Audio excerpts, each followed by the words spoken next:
uh, Molly was Molly was people watching you guys on the screen behind me, and so I turned it off. All right, we're in Genesis 41. So Genesis 41 towards the end, we're in verse 50. So Genesis 41, verse 50. We had already had Joseph interpreting Pharaoh's dreams and becoming second in charge, and the famine. We're about to head into the famine. And verse 50, so 41, verse 50, before the year of famine came, so this is in that 7 year of plenty, 7 years of plenty, two sons were born to Joseph. Asenath, the daughter of Potiphar, priest of On, bore them to him. Joseph called the name of the firstborn Manasseh, for he said, God has made me forget all my hardship and all my father's house. So this family, this family is beginning to bring some form of comfort to him after his suffering that he's gone through, which we know he's been gone for at least 13 years now, because he's 30 when he interprets Pharaoh's dreams, and we're into that 7 year period. And so he gets this comfort through having a child. That's why he names him Manasseh. He also says that God has made me to forget my father's house. Now, I don't know if this is trying to put them out of mind. I don't know if it's his frustration, anger with his brothers, but he's some form of putting his past family behind him. Then verse 52, the name of the second he called Ephraim, for God has made me fruitful in the land of my affliction. Now, if you ever noticed, the 12 tribes of Israel are not always the same 12 tribes, and there's some reasons for that. Uh, some of it is that the Levites do not possess any land, because they are the temple servants. And so sometimes you're getting a listing of the 12 tribes, and it's listing the 12 landholding tribes. And so the way we'll end up with two still, even though Levi is missing, is instead of Joseph, you will get Ephraim and Manasseh, and that will result in 12. Or if we're focusing more on the patriarchal system, then you'll have Levi and you'll have Joseph, and you won't have Ephraim and Manasseh. So that's why you have some of that rotation that happens from time to time. In fact, the reason why Ephraim and Manasseh can be inserted as the descendants directly from Jacob is, eventually we'll see a few chapters from now that Jacob takes on Ephraim and Manasseh as his own children rather than them being Joseph's children. Verse 53, the 7 years of plenty that occurred in the land of Egypt came to an end, and the 7 years of famine began to come, as Joseph had said. Now, again, I want to note that Joseph prophesied through the dreams, and they came true. This is very key for a prophet. If I am a legitimate prophet and I make a prediction, it will come true. There was famine in all the lands, but in all the land of Egypt there was bread. Why? Because they stored up the plenty, because they knew it was coming. Verse 55, when all the land of Egypt was famished, the people cried to Pharaoh for bread. Pharaoh said to all the Egyptians, go to Joseph. What he says to you, do. Verse 56, so when the famine had spread over all the land, Joseph opened all the storehouses and sold to the Egyptians, for the famine was severe in the land of Egypt. Moreover, all the earth came to Egypt to Joseph to buy grain, because the famine was severe over all the earth. Now, we've seen this use of this phrase, all the earth, in Genesis before, and all the earth sometimes is, anybody know what a euphemism is? Have you ever heard of that? Euphemism is somewhat similar to hyperbole, where you're speaking in more extreme measures. It's not literally that, but you're saying it that way. And sometimes the Bible does this, particularly with all the earth. because really probably it's all the known earth. So probably mostly Middle Eastern area and stuff is what was coming to Egypt. There probably wasn't anybody coming to Egypt from what is now the United States, those places, if there were people there at the time. Again, we're 2000 BC at this time period, 1900 BC, somewhere around there. Chapter 42. When Jacob learned that there was grain for sale in Egypt, he said to his sons, "Why do you look at one another?" So he hears. So I like to think about, how did he hear about this? So it has to be some form of word of mouth, because they don't have the news, they don't have the internet or anything. So there must be conversations that are filtering up from Egypt.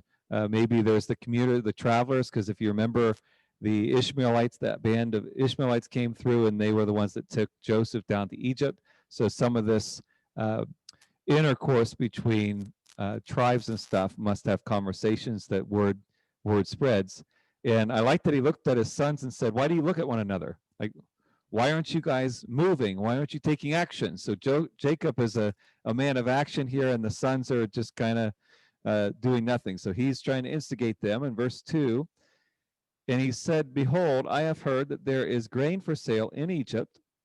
Go down and buy grain for us there, that we may live and not die." So 10 of Joseph's brothers went to buy grain in Egypt. Before you read on, so 10 sons. Joseph is one that's missing because he's dead. And then the second one is missing. Anybody guess who's the son that's not going? Benjamin is not going. Why would Benjamin not be sent? He's the youngest.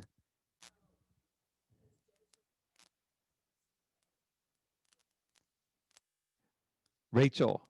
Yeah, Joseph and Benjamin are from Rachel, his favorite wife, and he is still showing favoritism here because he sends everybody but Benjamin. In verse 4 it says, "But Jacob did not send Benjamin, Joseph's brother, with his brothers, for he feared that harm might happen to him." He didn't fear that harm might happen to Reuben or Judah or Simeon or Levi or any of the others. He was worried about Benjamin. Like this is a constant presence in this family, this favoritism that exists. And remember, this is one of those generational sins where it just keeps happening within this family, because Rebecca favored Isaac, or favored Jacob, and Isaac favored Esau, and you have this kind of thing that kept happening in this family.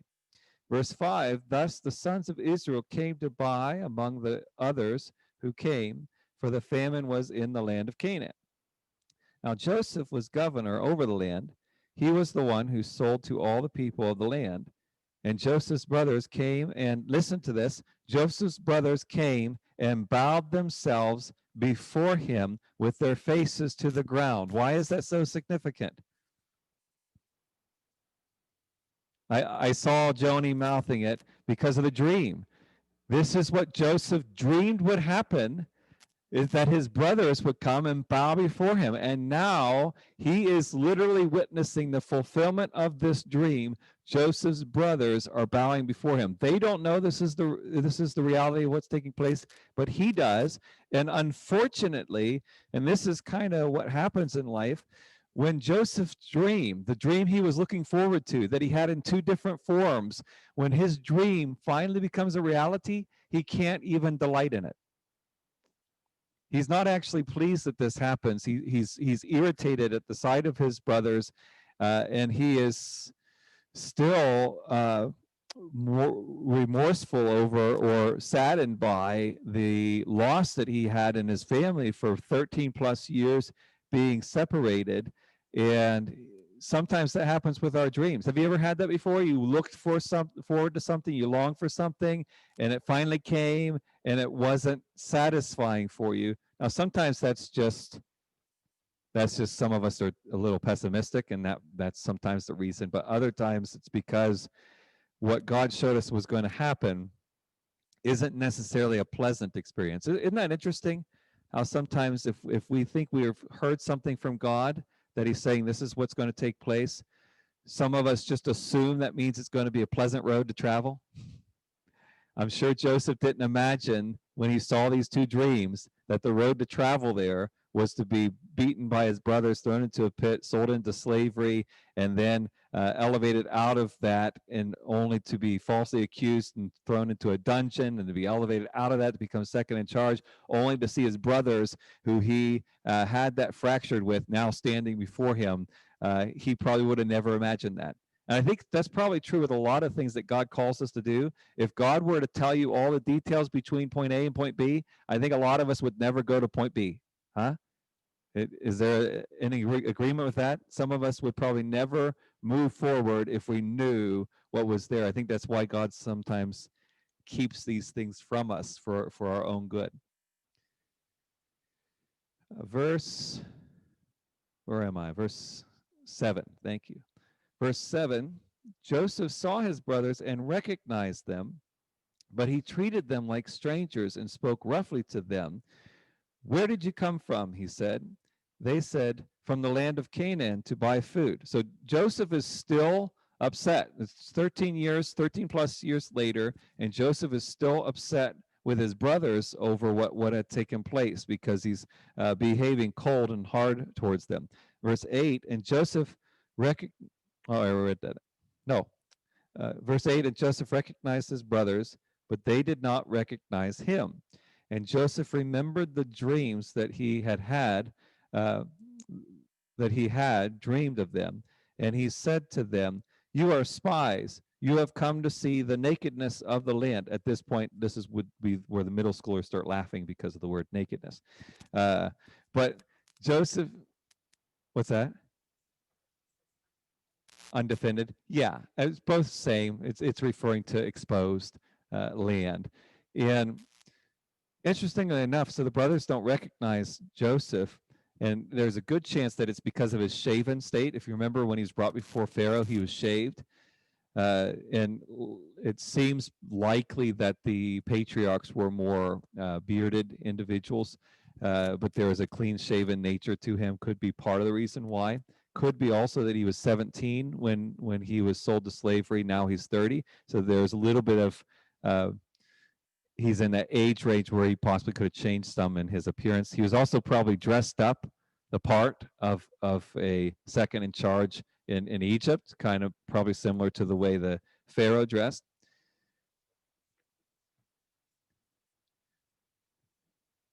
Verse 7, it says he disguised himself.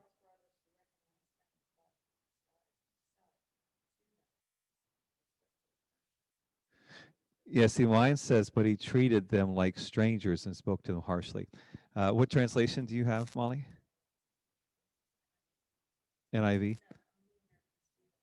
New American Standard. Does anybody else's translation say that Joseph disguised himself? You could just wave at me. Anybody else have translations say disguise yourself? Does everybody else's translation say he treated them like strangers? Just wave at me if you got that. Okay, I see a couple of hands raised. So then it's questionable what that is, but nonetheless, there's a not recognizing that's taking place there. Yeah. So something about his appearance did not allow the brothers to recognize who he was. Verse 8, and Joseph recognized his brothers, but they did not recognize. No, 10. Verse 10, they said to him, no, my lord, your servants have come to buy food. We are all sons of one man. We are honest men. Your servants have never been spies. He said to them, no, it is the nakedness of the land that you have come to see. And they said, we, your servants, are 12 brothers, the sons of one man in the land of Canaan. And behold, the youngest is this day with our father, and one is no more. But Joseph said to them, it is as I said to you, you are spies. By this you shall be tested. By the life of Pharaoh, you shall not go from this place unless your youngest brother comes here. Now, why would Joseph make this request that the youngest brother come? Who's the youngest brother? Benjamin. And Benjamin is his full brother from Rachel. And so Joseph wants to see the youngest brother, possibly because his brothers had a vendetta against Joseph's household. And he possibly wanted to see, is his brothers, have they taken care of Joseph, of Benjamin? How have they treated him? He wants to see how he's doing. So he's pushing. He doesn't trust them for obvious reasons. The last time he saw them, now they might have changed over the course of 13 plus years, but the last time he saw them was when he was being carried away by the slave traders. That's the last time he saw him. So he's still very much not trusting them. Have you ever done that before? Have you ran into somebody you haven't seen in a long time? The last time you saw them, they were awful? It's just expecting that nothing has changed. You turn around and go the other way, Molly says. So he's, again, not feeling very friendly towards them, but he cares about his brother Benjamin, and he's investigating here. Verse 17, and he put them all together in custody for 3 days. So he holds them in custody for 3 days. And after the third day, so verse 18, on the third day, Joseph said to them, do this and you will live, for I fear God. If you are honest men, let one of your brothers remain confined. Now notice before he wanted them to send one to go get his brother. Now after 3 days of thinking about it, he wants to send all of them to go get his brother except for one of them. Let one of your brothers remain confined where you are in custody, and let the rest go and carry grain for the famine of your household, and bring your youngest brother to me, so your words will be verified and you shall not die. And they did so. So he's wanting to leave one of them here in custody as kind of like a deposit, a surety on their return and testing out their honesty.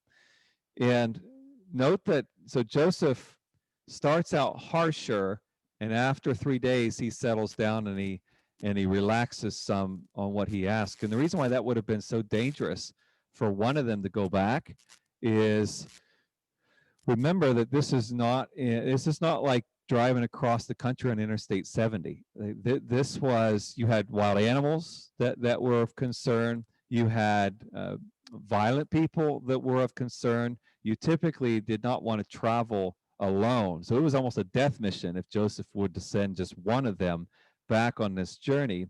And 3 days of thinking it over, he cools off, which isn't that the way it is typically with anger? When you get really mad about something or mad at somebody, and this is what I've told people when trying to lead people in anger management with that, which I still need help with that. Anybody still need help with anger management? Anybody? No, I see Molly's in here saying yes. Nobody else? Okay, good. Maybe you guys can help me. So anger management, one of the best things is delayed reaction, to make yourself wait before you react. And typically what happens is the emotions at some point subside. It's the challenge is if they've gone to such a boiling point and you're seeing red, you almost try to keep talking yourself into reacting anyway. But nonetheless, 3 days and his anger subsides enough to just hold one in custody rather than all of them. Then verse 21, then they said to one another, so the brothers start talking, in truth, we are guilty concerning our brother, in that we saw the distress of his soul when he begged us and we did not listen. That is why this distress has come upon us. Now, there's a couple of things here. One, I don't remember if the whole begging and being in distress was detailed out when the story actually unfolded a few chapters ago. But here we have that detail here, that the brothers are looking in the pit and Joseph is begging for his life. Joseph is panicked. He's in a state of panic, and they were willing to watch him be in that state and then sell him off. That's how much of a hatred they had at that time, 13 plus years prior to this. Also, note a fallacy that they're going to keep going back to in this interaction with Joseph and this back and forth, is that they believed that the kind of God we serve is the kind of God that when you make a mistake, he's going to get you. If you blow it, at some point, God's going to get you. He's going to get you back for what you did. And he's just waiting for the opportune time to smash you because of the things you've done. And don't we feel like that sometimes with God? Don't we feel like when we sin, eventually something's going to give here? So, sometimes something's going to fall apart because of what I did, or someone's going to figure it out. And no, this is what sin does to us. It gives us this guilty conscience and this anxiety that surfaces, and sometimes bad things happen and you don't know. You just think, well, this might be because I did this sin thing, and that's what is invited into our lives when we sin. And these guys are in that place where they are thinking that God's getting them back, when in reality what happens is Joseph intentionally keeps making provisions for them, even though he keeps testing them. He keeps making provisions for them. And when we get to it, Joseph will say that famous line, "You meant this for evil, but God meant this for good." And he'll actually say on 2 or 3 different occasions that it wasn't you that sent me down here. It was God that brought me down here ahead of you to bring about the things that have happened. And so God is not ready to pounce on them. Isn't that awesome to think about? You can blow it sometimes, and God is not just perched on his throne waiting to throw some kind of lightning bolt your way. He's not looking forward to bringing judgment. Now, he will, and he will sometimes bring consequences our way as a result of our sin, but this is not the God that... You know what else is interesting for me? I don't know if you've ever noticed this. Have you ever heard the idea that some people think that the God of the New Testament is the God of love and grace, and the God of the Old Testament is the God of wrath and anger and vengeance? If you read the Old Testament, that's not the God of the Old Testament. The God of the Old Testament, as we keep seeing, do you remember the number of times that someone was infertile and was out, and God felt compassion for them and did something? Hagar and Ishmael were put out, and God felt compassion and provided for them. God in the Old Testament is consistently being compassionate to the people and showing mercy. And here the Jews, and it's a man-made invention. It's a man thinking God is this way, and the children of Israel are thinking this way, that God is wanting to crush them, and he's not. He's not. And they did a horrible thing to their brother, and God's not looking to crush them. Now, verse 22, and Reuben answered them. Now, keep in mind, Reuben's the oldest. And Reuben answered them, "Did I not tell you not to sin against the boy?" I like that they're using the word sin, because, again, we have no law yet. We have no written law. This is all just on the consciences of their hearts.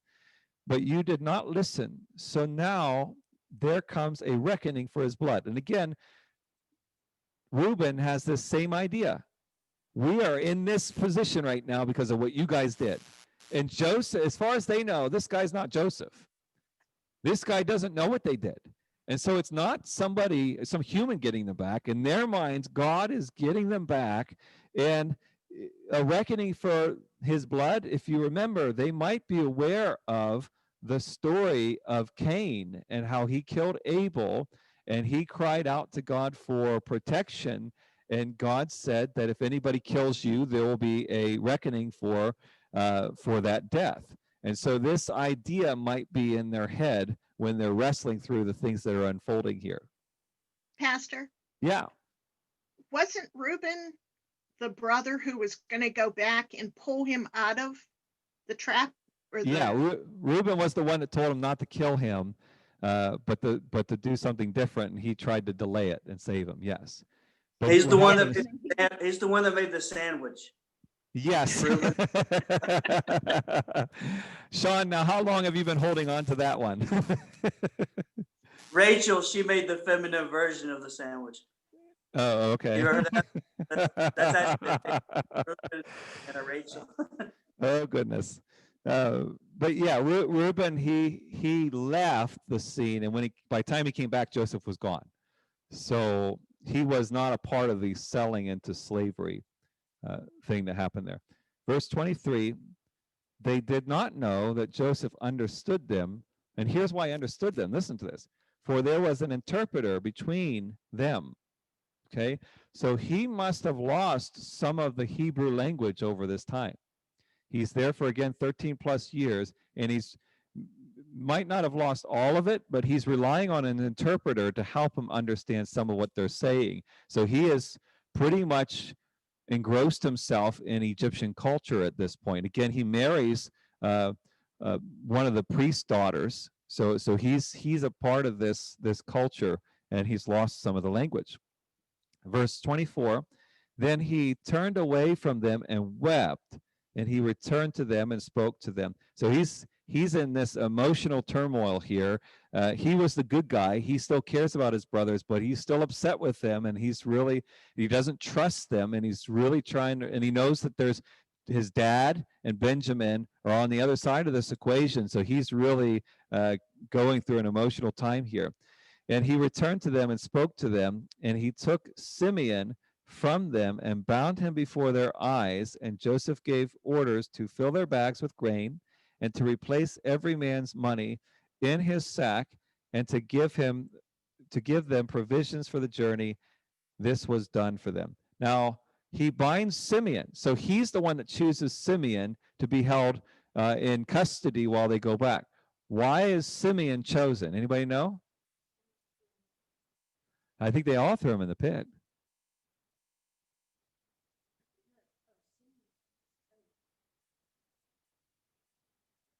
I'm not sure about that. Where does Simeon rank as far as age? Number 2, yes, Joni. Simeon's the second oldest. Now, if I'm going to hold someone responsible, I'm going to want to hold the oldest responsible, which would be Reuben. But he doesn't take Reuben, he takes the second. Why would he take the second and not Reuben? What did he just hear them say? Yeah, he just heard Reuben say that he tried to save Joseph. So he chooses not to hold Reuben in custody because Reuben is not a part of this plot. But he takes the next guy, which is Simeon. That's why he holds him in custody. It's interesting to watch the behavior here. Verse 26, then they loaded their donkeys with their grain and departed. And as one of them opened his sack to give his donkey fodder at the lodging place, he saw his money in the mouth of his sack. So again, Joseph decided to give them their money back. Joseph is the one that decided to do that. Now watch the brothers' reaction. He said to his brothers, my money has been put back. Here it is in the mouth of my sack. At this, their hearts failed them, and they turned trembling to one another, saying, what were they saying? What is this that God has done to us? They still feel like God is out to get them. And this is really, this is a good reason that people don't think of at times why not to sin.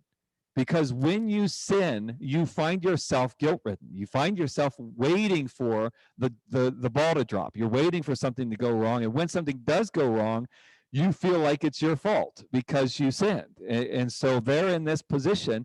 But again, realize this is not God. This is all them. God's not convicting them. God's not bringing judgment on them. Joseph is testing them to try to figure something out. But this is not penalty for their sins. They think it is. And so how many times do we think God, I mean, I can't tell you how many times I've had conversations with people that say, I can't return to God because of all the things that I have done. Because this is kind of the mental trap that we get in, that we think that because I failed, I can't. How many times have people struggled with something, failed in some kind of sin, and decide not to come to church that week because they feel this guilt over them? And this is not who God is. And we want to see that as we work through their life that they experience here. Verse 29, when they came to Jacob their father in the land of Canaan, they told him all that had happened to them, saying, the man, the Lord of the land, spoke roughly to us and took us to be spies of the land. But we said to him, we are honest men, we have never been spies. We are 12 brothers, sons of our father. One is no more, and the youngest is this day with our father in the land of Canaan. Then the man, the Lord of the land, said to us, by this I shall know that you are honest men. Leave one of your brothers with me and take grain for the famine of your households and go your way. Bring your youngest brother to me, then I shall know that you are not spies but honest men, and I will deliver your brother to you, and you shall trade in the land. As they emptied their sacks, behold, every man's bundle of money was in his sack, And when they and their father saw their bundles of money, they were afraid. So initially it was just the one sack they saw on the trip. And when they get home, they're seeing that everybody has their money back and they're terrified. Verse 36, and Jacob, their father, said to them, you have bereaved me of my children. Joseph is no more, and Simeon is no more, and now you would take Benjamin. All this has come against me. Then Reuben said to his father, now listen to this, and remember that in narrative, not everything that happens is God ordained. Not everything that happens is what God wants to happen. Listen to what Reuben says. But he said, oh, excuse me. Then Reuben said to his father, kill my 2 sons if I do not bring him back to you. Put him in my hands and I will bring him back to you. I don't know why all these guys in the Bible keep making these huge commitments. If I fail at this, you can kill my 2 sons. I don't know why they do that. God's not telling Reuben to do this. There's nothing in the text that says that. And this is very important because I think sometimes some of us go to the stories of the Bible and we assume that everything that happens, God's okay with, which is why some people are confused with polygamy in the Old Testament. They think that because people practice polygamy in the Old Testament, that God was okay with that. No, there were people that practiced all kinds of things in the Bible, all right? Plenty of things that he told them not to do. So God is not favorable towards these kind of commitments. And we see this throughout the Bible. I had mentioned the one judge in Judges that said, the first thing that comes out of my house, I will sacrifice to you. And his daughter walks out of the house when he gets back. I don't know why these guys make these brash commitments, but it just keeps seeming to happen. Which is why I like that Jesus, when he shows up on the scene, would say for us to not make any kind of oaths, but to just let our yes be yes and our no be no. Okay, don't put yourself on the hook for anything. Verse 38, but he said, my son shall not go down with you, for his brother is dead, and he is the only one left. Did you hear that? He is the only son that's left. I have 10 other sons over here. Well, I have 9, and one's in jail down in Egypt. But I have 9 other sons that are right here that I'm telling my 9 other sons, this is my only son left. All right? This is a very fractured family. And remember, Jacob is the patriarch. Jacob is Israel. That is his name. And yet he is behaving in ways that later in the New Testament we would see as un-Christ-like type behavior. Last part of 38, if harm should happen to him on the journey that you are to make, you would bring down my gray hairs with sorrow to Sheol. Now, does he sound, remember we had talked about the understanding of the afterlife in the Old Testament? And this concept of Sheol, which really is likely just going to the grave or to death, although sometimes it gets a little more developed down the line in the Old Testament. Here's a good example of this being more about death than it is the afterlife. Does Jacob sound excited about going to Sheol? No, he does not sound like he's looking forward to going to Sheol, because what he has in mind is death. He does not have in mind some paradise afterlife. Now, is he wrong? Yeah, there is an afterlife. And again, like I said, the Old Testament, especially early on, has a very underdeveloped theology that's revealed to us of the afterlife. Now, chapter 43. Now the famine was severe in the land, and when they had eaten the grain that they had brought from Egypt, their father said to them, go again, buy us a little food. But Judah said to him, the man solemnly warned us, saying, you shall not see my face unless your brother is with you. If you will send our brother with us, we will go down and buy you food. But if you will not send him, we will not go down. For the man said to us, you shall not see my face unless your brother is with you. Israel said, why did you treat me so badly as to tell the man that you had another brother? Now, here's a couple intriguing things here. First of all, he only has one son left, right? Benjamin is his only true son that he has left. He lost Simeon in the process of the purchasing of food. And we don't know how long this food lasted that they purchased from Egypt. So we don't know how long they're here. This whole ordeal could have been 2 years long, because at some point here in a chapter or two, we're going to see that we're 2 years into the famine. And so this is a lot of journeying that's happening here. And for me, I'm wondering, how long was Jacob okay with not having Simeon? He could have sent Benjamin down at any point with the other brothers to make the arrangements to get Simeon back, and he waits till the food's gone. And what does he think is going to happen when he sent the last time he sent them down to get food without Benjamin? They lost a son. What does he think is going to happen if he sends them back again? I'm partly wondering if he is just hoping the famine will stop at some point, because remember, they didn't hear the dreams that Joseph heard and that Pharaoh had. They don't know that there's a timetable to this. And so he might just be trying to hope that maybe I don't have to send another group down there. But then once he gets to the end of the food, he's willing to send the group down again. And I'm wondering, is he okay with losing a son one at a time to make sure that he has the provisions that he needs? But Benjamin's not going down. This is how much he is blinded and dedicated to keeping Benjamin where he wants him to be. Now and why did you treat me so badly that you mentioned that you had another brother and you had a dad? This happens sometimes when someone gets upset. Have you ever had somebody get upset with you and it's unreasonable? Okay. They're being questioned passionately, and they're going to explain this to their dad, remind him at least of this. They're being questioned passionately. They're being threatened by Joseph, and in the process, they just start throwing out information in a state of panic. And Jacob is now blaming them for the panic that they had, because they happened to spill the beans on information that they didn't even know was a trap. They didn't even know that this was a trap. And sometimes people do this to us, where because they're so mad, they find a reason to be mad at you, even though there's no reason. Have you ever been in those scenarios where everything you did was right? There's no reason for them to be mad at me, but I'm going to find a way. And this is what anger does too. The more angry you can get, the more you're willing to just find a way to stay mad. Have you ever been that before? Have you ever been mad and you wanted to stay mad? Okay, this is Jacob. He wants to stay mad at them, and he doesn't have justification, so he grabs onto this whole they had wronged him because they had spilled this information. Verse 7, they replied, the man questioned us carefully about ourselves and our kindred, saying, is your father still alive? Do you have a brother? What we told him was in answer to these questions.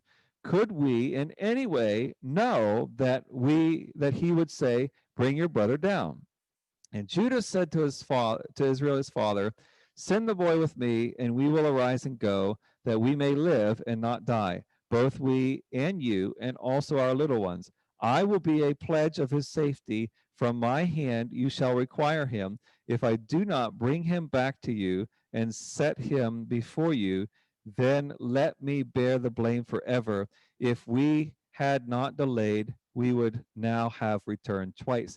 Now, Judah steps in, and notice that he doesn't offer the same kind of commitment that Reuben does. Reuben says, you can kill my sons if I don't bring him back. Judah just says, I'll be the pledge for him. So he does not behave as brashly as Reuben did. Verse 11, then their father Israel said to them, if it must be so, then do this. Take some of the choice fruits of the land in your bags and carry a little present down to the man, a little balm and a little honey, gum, myrrh, pistachio nuts, and almonds. Take double the money with you. Carry back with you the money that was returned in the mouth of your sacks. Perhaps it was an oversight. Take also your brother and arise. Go again to the man. May God Almighty grant you mercy before the man, and may he send back your other brother and Benjamin. And as for me, if I am bereaved of my children, I am bereaved. Now, it's interesting to note that they're in the midst of a famine, and he's sending all kinds of produce down for gifts. And he has enough money to buy another round of food. So whether it's the famine was not enough to take from him where they have nothing, or these particular crops have not been affected by the famine, which is likely the scenario, or they had some diet restrictions that led them to need more things than what they had, or they were just looking for more variety. But this also speaks to the wealth that Jacob had, that in the midst of a famine, they still have some form of provisions here. Verse 15. So the men took this present, and they took double the money with them and Benjamin. They arose and went down to Egypt and stood before Joseph. When Joseph saw Benjamin with them, he said to the steward of his house, "Bring the men into the house and slaughter an animal and make ready, for the men are to dine with me at noon." The man did as Joseph told him and brought the men to Joseph's house. And the men were afraid because they were brought to Joseph's house. And they said, "It is because of the money which was replaced in our sacks the first time that we are brought in, so that he may assault us and fall upon us to make us servants and seize our donkeys." So this is the third time. I don't know if you noticed that. This is the third time something happens and they're panicked.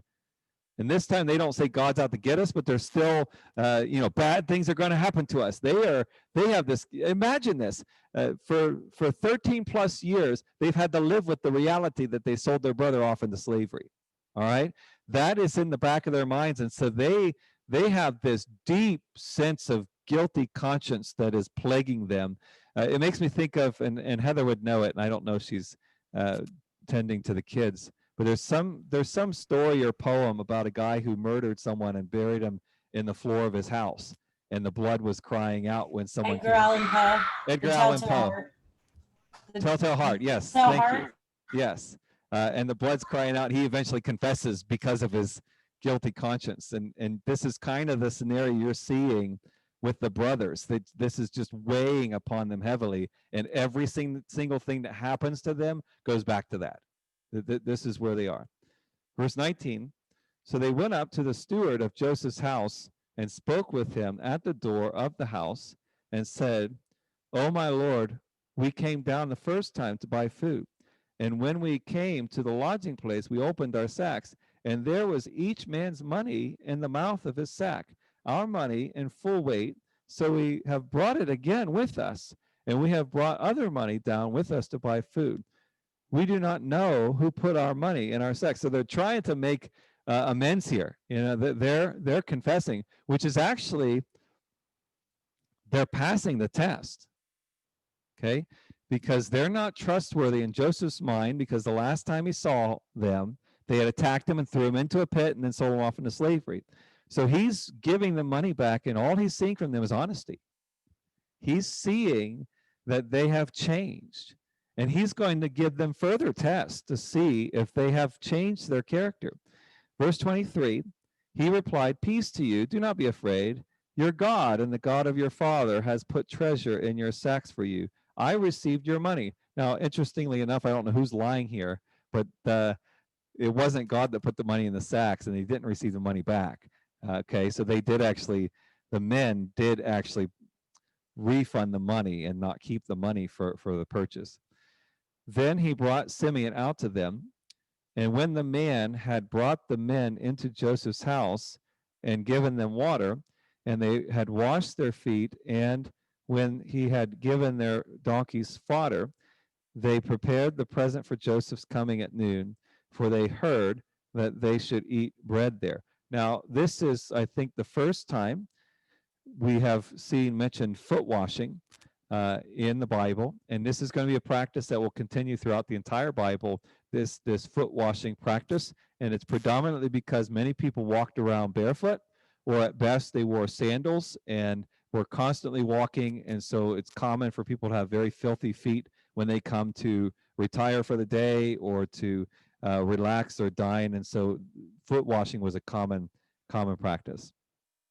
Verse 26, when Joseph came home, they brought into the house to him the present that they had with them and bowed down to him to the ground. Now, notice this is the second time that the brothers are bowing to Joseph. Remember that Joseph had this dream twice. Okay. And remember that I had said that a true prophet, what they said is going to happen will come to pass. Once again, what Joseph said through a dream was going to happen, it came to pass. Joseph is a legitimate prophet. Okay. He is saying things that are actually coming to pass. And now, this second time, here they are bowing to him. And here he is again, not able to just simply delight in the fulfilling of his dreams because it's not quite what he envisioned. Remember, sometimes God gives us point B, destination B, that we need to move from A to B, and he doesn't tell us all the stuff that's in between, and that's where Joseph is. If he had realized, I think he might have tried to come up with some different plans. Aren't you glad that you're not in charge of making the plans? Okay. How many times would we have written a different script for our lives if we got to make the choices? And yet, when you follow the Lord and let him make the plans, it might be challenging, it might be difficult, you might end up in the pit at times, but you might, as a result of being in the pit, be the one who delivers your family, be the one that sets up the stage for scripture to come out of you. Not that any of us would be in that position, but this is where Joseph is, that great things are going to happen in his family and in generations to come for thousands of years because he went through the pit, because he followed what God was doing in his circumstances. Verse 27, and he inquired about their welfare. Are we on 27? What verse am I on? 27. And he inquired about their welfare and said, this is Joseph, is your father well, the old man of whom you spoke? Is he still alive? They said, your servant, our father, is well. He is still alive. And they bowed their heads and prostrated themselves. And he lifted up his eyes and saw his brother Benjamin, his mother's son, and said, is this your youngest brother, of whom you spoke of to me? God be gracious to you, my son. Now, remember, this is at least 13 years removed, and Joseph was 17 and was older than Benjamin. So Benjamin is likely at least 16 at the time that Joseph leaves, if not younger. And so he's moving from maybe the age of 14 to now 27. And so again, just like Joseph, there's a lot of growth and change that has happened that it's very easy that he could have not fully recognized Benjamin. Verse 30, then Joseph hurried out, for his compassion grew warm for his brother, and he sought a place to weep. He couldn't compose himself anymore. And he entered his chamber and wept there. Verse 31, then he washed his face and came out, and controlling himself, he said, serve the food. Now watch this. You ready for this? They served him by himself, and them by themselves, and the Egyptians who ate with him by themselves, because the Egyptians could not eat with the Hebrews, for that is an abomination to the Egyptians. And they sat before him, the firstborn according to his birthright, and the youngest according to his youth. And the men looked at one another in amazement. Portions were taken to them from Joseph's table, but Benjamin's portion was 5 times as much as any of theirs, and they drank and were merry with him. Benjamin gets 5 times as much as his brothers. Now, this isn't just because Joseph likes Benjamin more. If you remember what was happening before Joseph was attacked by his brothers, he had the coat of many colors. That was the thing they stripped off of him when they dumped him into the pit. They were envious of Joseph because he had something they didn't have. So what I'm going to do now, this is Joseph, what he's going to do is I'm going to set up the stage where they're going to have reason to be jealous of Benjamin. And I'm going to see what they do. And so he gives favor to Benjamin. And what do the brothers do? They enjoy themselves. They're not behaving jealously. They're not crying foul or this isn't fair. They are behaving themselves because they have changed. And Joseph is watching before his eyes that his brothers have changed the way that they are, and he's continuing to grow in his love resurfacing for his brothers. Chapter 44, verse 1. Then he commanded the steward. Oh, actually, 2. You have the three ways that they grouped themselves at this meal. You have the Egyptians at one table, you have Joseph at one table, and you have the brothers at another table. And the reason is given is because Egyptians won't eat with Hebrews. So we know that it's likely that these Egyptians know that Joseph is a Hebrew. His brothers don't know that he's a Hebrew, but it's likely the Egyptians know this because they know his history. He came out of the dungeon, and the reason why he came out of the dungeon was because he was sent there because he was a slave that was owned by Potiphar, a Hebrew slave. In fact, remember Potiphar's wife said, "This Hebrew that you brought in has come to make sport of me." So they were aware of Joseph being a Hebrew, and so he is at a different table. And it makes you wonder if the brothers at all were starting to wonder about these arrangements. Maybe they just thought that Joseph was the leader and that's why he was at a different table. But it makes you wonder if they're catching these details or not. So again, verse 1, then he commanded the steward of his house, fill the men's sacks with food, as much as they can carry, and put each man's money in the mouth of his sack. And now here's where more testing is going to come, and watch where things end up. And put my cup, the silver cup, in the mouth of the sack of the youngest. Okay, who's the youngest? Benjamin. I'm going to set this up where Benjamin's going to be the one that's going to get in trouble, and I'm going to see what the brothers are going to do with this, with his money for the grain. And he did as Joseph told him. Verse 3, as soon as the morning was light, the men were sent away with their donkeys.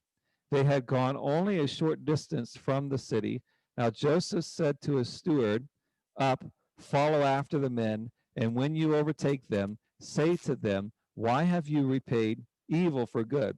Is it not from this that the Lord drinks, and by this that he practices divination? You have done evil in doing this. Does anybody else's translation say something other than divination there? Everybody seems to be saying divination. This is an intriguing thing there, because typically divination means communicating with the spirits in some form with the use of objects. And Joseph has a cup that is used for divination. Now, this does not mean that Joseph practiced divination. He may have just picked up the terminology, may have just allowed the Egyptians to perceive that he participated in that practice, but nonetheless, he does have an object that is labeled the cup of divination. It's just an interesting thing to note there. And still remember that he married a pagan priest daughter. So there are some question marks here, and Genesis likes to leave question marks. Isn't that frustrating? Genesis likes to leave some unanswered questions. Yeah, yes, Joni. I have the New Century Version Bible, and instead of the word divination, right now I have to find it. Okay, where's verse 5? Come on. The cup you have stolen is the one my master uses for drinking and for explaining dreams. You have done a very wicked thing. I'm going to go ahead and go to the Blue Letter Bible app and see what we got in the language there. We are in chapter 44, verse 5. I have predicting the future. Predicting the future. Okay. This is verse 5.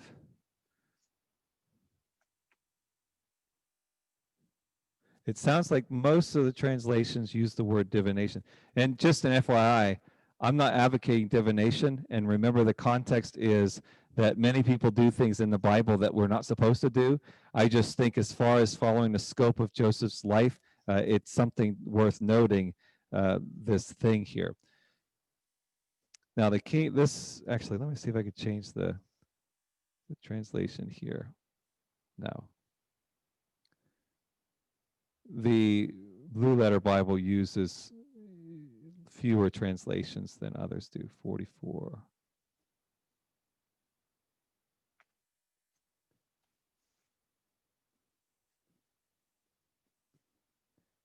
So the King James uses he divineth, and that word, let me see if we can get to that. is nakash, which is to practice divination, divine, observe signs, learn by experience diligently. We've seen that phrase before too, learn by experience. Diligently observe, practice fortune telling, take as an omen, to practice divination, to observe the signs or omens. And the vast majority of those definitions are more in the direction of divination type practices than through other things. And I just wanted to see if this word was used elsewhere. Yes. Do you remember in chapter 30 when we talked about Laban and that he learned, some translations say he learned through experience, and others it said he learned through, I don't remember if the word was divination there, but it was some kind of similar term for some of the translations. This is that same Hebrew word here that is being used for this spot here. So again, there's something to that. Verse 6, when he overtook them, he spoke to them these words. They said to him, why does my Lord speak such words as these? Far be it from your servants to do such a thing.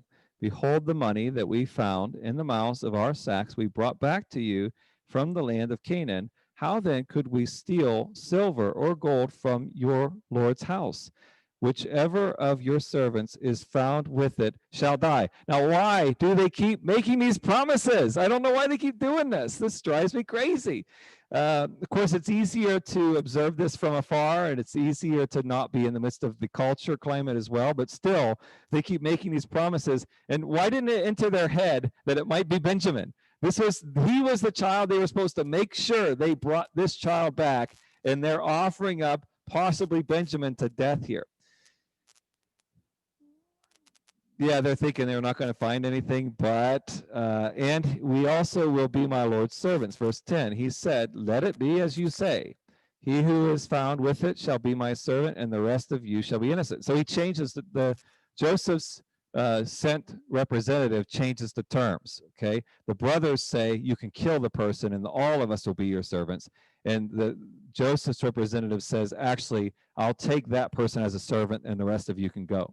Verse 11, then each man quickly lowered his sack to the ground, and each man opened his sack.